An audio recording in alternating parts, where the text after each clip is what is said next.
What's to be done with the Iron Man? So the spring came round the following year.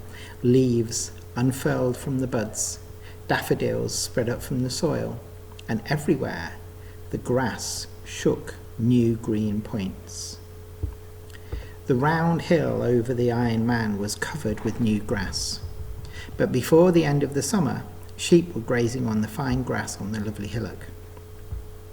People who had never heard of the Iron Man saw the green hill as they drove past on their way to the sea, and they said, "What a lovely hill!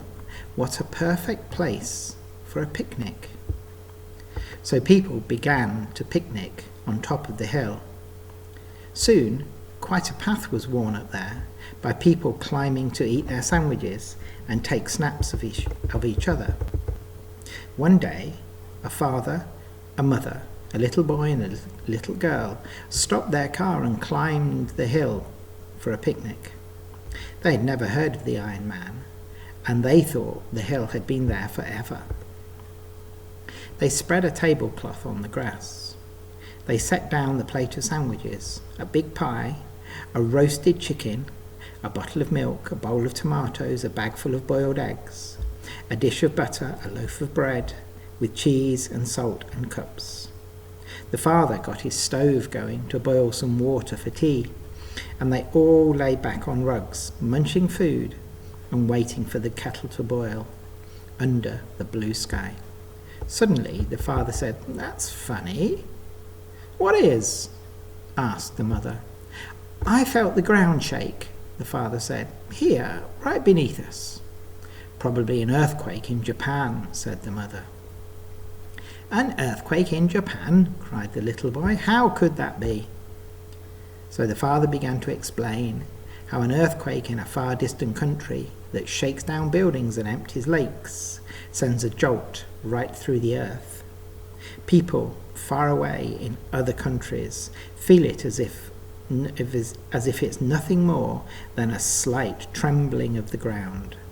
An earthquake that knocks a city flat in South America might do no more than shake a picture off a wall in Poland.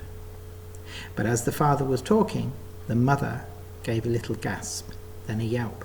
"The chicken!" she cried. "The cheese! The tomatoes!" Everybody sat up. The tablecloth was sagging in the middle. As they watched the sag get deeper and all the food fell into it, dragging the tablecloth right down into the ground. The ground underneath was splitting, and the tablecloth, as they watched, slowly folded and disappeared into the crack, and they were left staring at the jagged crack in the ground. The crack grew. It widened, it lengthened, it ran between them. The mother and the girl were on one side, and the father and the boy were on the other. The little stove toppled into the ground, into the growing crack with a clatter, and then the kettle disappeared. They could not believe their eyes. They stared at the widening crack.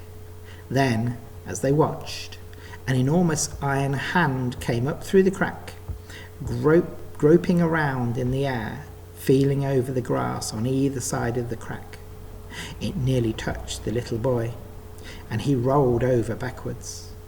The mother screamed, "Run to the car!" shouted the father. They all ran. They jumped into the car. They drove. They did not look back. So they did not see the great iron head, square like a bedroom, with red glaring headlamp eyes, and with the tablecloth, still with the chicken and the cheese draped across the top of it, rising out of the hillock as the Iron Man freed himself from the pit. When the farmers realized that the Iron Man had freed himself, they groaned. What could they do now? They decided to call the army, who could pound him to bits with anti-tank guns. But Hogarth had another idea. At first, the farmers would not hear of it, least of all his own father. But at last, they agreed. Yes, They would give Hogarth's idea a trial, and if it failed, then they would call the army. After spending a night and day eating all the barbed wire for miles around, as well as hinges he tore off gates, and the tin cans he found in ditches, and 3 new tractors and 2 cars and a lorry, the Iron Man was resting in a clump of elm trees. There he stood, leaning among the huge branches, almost hidden by the dense leaves, his eyes glowing a soft blue. The farmers came near, along a lane in cars so that they could make a quick getaway in case things went wrong. They stopped 50 yards from the clump of elm trees. He really was a monster. This was the first time most of them had had a good look at him. His chest was as big as a cattle truck. His arms were like cranes. He was getting rusty, probably from eating all the old barbed wire. Now, Hogarth walked up towards the Iron Man. "Hello," he shouted, and stopped. "Hello, Mr. Iron Man." The Iron Man made no move. His eyes didn't change. Then Hogarth picked up a rusty old horseshoe and knocked it against a stone. Clonk, clonk, clonk. At once the Iron Man's eyes turned darker blue, then purple, then red, and finally white, like a car headlamps. It was the only sign he gave of having heard. "Mr. Iron Man," shouted Hogarth, "we've got all the iron you want, all the food you want, and you can have it all for nothing if only you'll stop eating up the farms." The Iron Man stood up straight. Slowly he turned till he was looking directly at Hogarth. "We're sorry we trapped you and buried you," shouted the little boy. "We promise not to deceive you again. Follow us and you can have all the metal you want. Brass too, aluminium too, and lots of old chrome. Follow us." The Iron Man pushed aside the boughs and came into the lane. Hogarth joined the farmers. Slowly they drove back down the lane, and slowly, with all his cogs humming, the Iron Man stepped after them. They led through the villages. Half the people came out to stare. Half ran to shut themselves inside bedrooms and kitchens. Nobody could believe their eyes when they saw the Iron Man marching behind the farmers. At last they came to the town, and there was a great scrap metal yard. Everything was there. Old cars by the 100, old trucks, old railway engines, old stoves, old refrigerators, old springs, bedsteads, bicycles, girders, gates, pans. All the scrap iron of the region was piled up there, rusting away. "There," cried Hogarth, "eat all you can." The Iron Man gazed and his eyes turned red. He kneeled down in the yard. He stretched out on one elbow.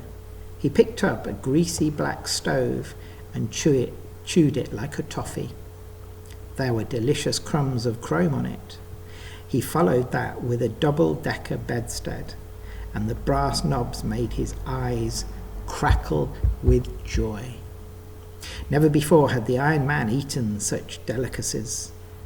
As he lay there, a big truck turned into the yard and unloaded a pile of rusty chain.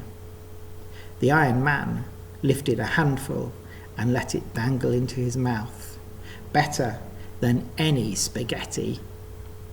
So there they left him. It was an Iron Man's heaven. The farmers went back to their farms. Hogarth visited the Iron Man every few days. Now the Iron Man's eyes were constantly a happy blue. He was no longer rusty. His body gleamed like a new gun barrel. He ate and ate and ate and ate endlessly.